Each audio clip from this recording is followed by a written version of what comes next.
Hello everyone, my name is Bai Tianqing and my metric number is A167486. Today our group will give a presentation about our group project, the behavioral and consequences of child abuse. Our group members are Bai Tianqing, Li Sili, Li Kewei, Miao Yihe, and Ma Haizhong. The contents are divided into 4 parts: introduction, reasons and impact, questionnaire, and conclusion. Part 1, Introduction. Child abuse refers to physical attacks on children by parents or adults in the family, including beating, pushing, choking, and burning. The World Health Organization reports that 1 in 4 adults have been abused as children.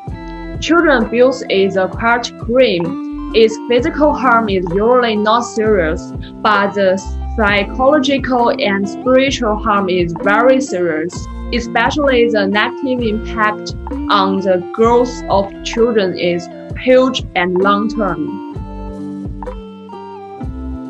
Domestic violence is a common phenomenon in the world and has become a hot topic of concern in the past 30 years. Children abuse, a type of domestic violence, has become a serious international public health problem, which not only causes physical and mental suffering to the child, but also, in a deeper sense, represents a serious violation of the child's human rights. It is said that a happy childhood cures a whole life, but an unhappy childhood needs a whole life to cure. The problem of child abuse should be paid more attention. Parents who come first in child's education should take the important responsibilities, while teachers and schools should also actively guide students to build up their personality and outlook rather than utilitarian learning. Hi, my name is Li Kewei and my metric number is A167408. Next part is impact. The impact of child abuse. Child abuse is composed of several basic behavior types: physical abuse, neglect, emotional abuse, and sexual abuse. And in our daily concept of abuse, it is still limited to the scope of physical abuse, so the following content is more aimed at this. It should also be noted that child abuse does not have a predictable impact on every child. In other words, the impact of abuse depends not only on the duration and the severity of an abuse event, but also on the interaction between the abuse event and the child itself, the family atmosphere, and the varying environment. The impact of abuse on children's later life needs to be considered in the following aspects. Point 1. Attachment relationship. Where it is long-term or occasional child abuse, it may damage the development of children's attachment because of the lack of consistent comfort, help, and stimulation in the formation of self-attachment relationship. It is difficult to establish a safe and stable relationship with caregivers. Therefore, their cognitive and social development may also be hindered, which may lead to emotional regulation and interpersonal problems. Point 2. Emotion regulation. Normal growth and development of children is through the emotional expression of their parents. Naturally acquire appropriate expression and response to emotions. In the environment of abused children, some emotional expression, such as crying, may lead to blame, avoidance, and even worse abuse. So they will suppress their emotional expression and regulation, become more alert and fair.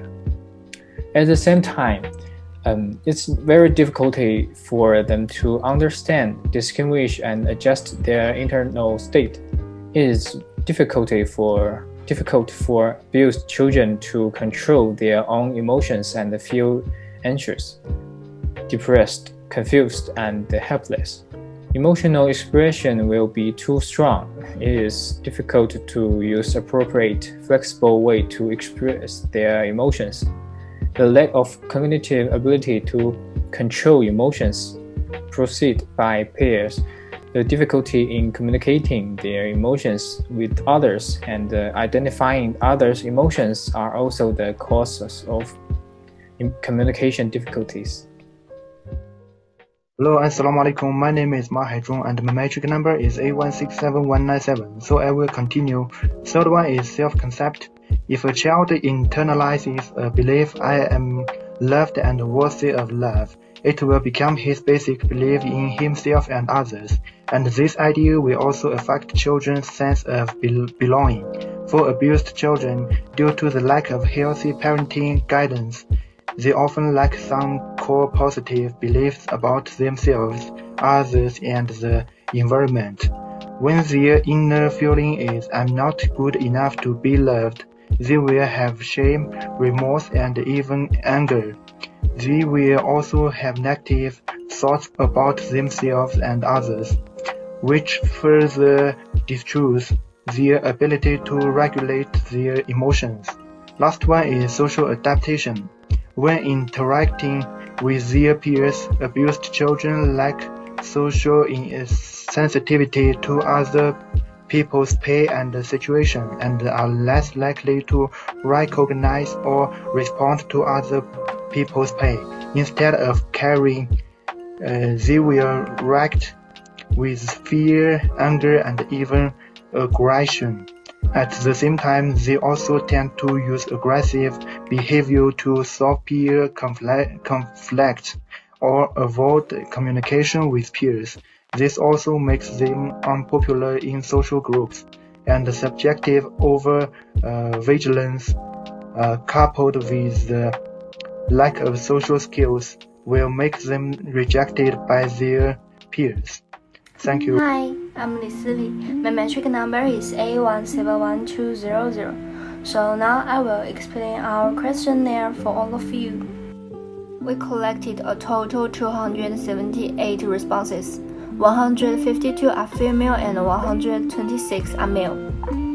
With 18 to 28 and 40 to 58 age group being our primary subject. And we also summarize a few of the key issues to explain here. In our survey, only 162 out of 287 people were concerned about child abuse. Fortunately, 181 of them had no child abuse around them, but 97 of the person had child abuse happened around them. Even 2 of them had a lot. Of 152 people who had seen the child abuse reported in the last 3 months, 30 of them had seen more than 3.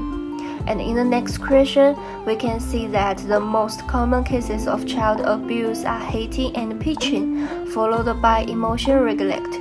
But it is very important to note that sexual abuse are still happening around the child. In the following questions, we can see that 86.96% of our responses are very angry about child abuse.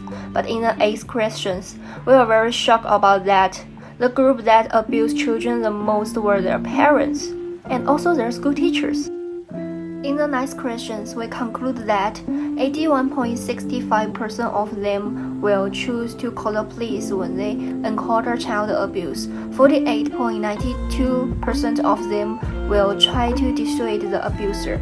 In the end, most people agree that child abuse is most likely to result in a child personality distortion, social phobia, withdrawn autistic, or emotional loss of control. Hi, Assalamu alaikum. My name is Miao Yihe. My metric number is A167199. Here is my part conclusion.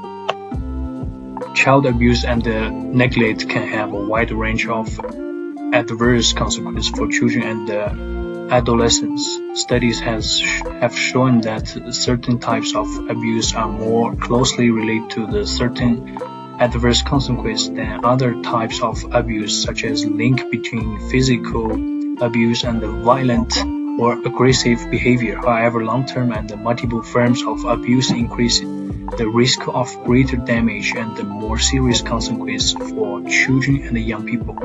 And it needs to be pointed out that the issue of child abuse among hot social issue has attracted a lot of attention.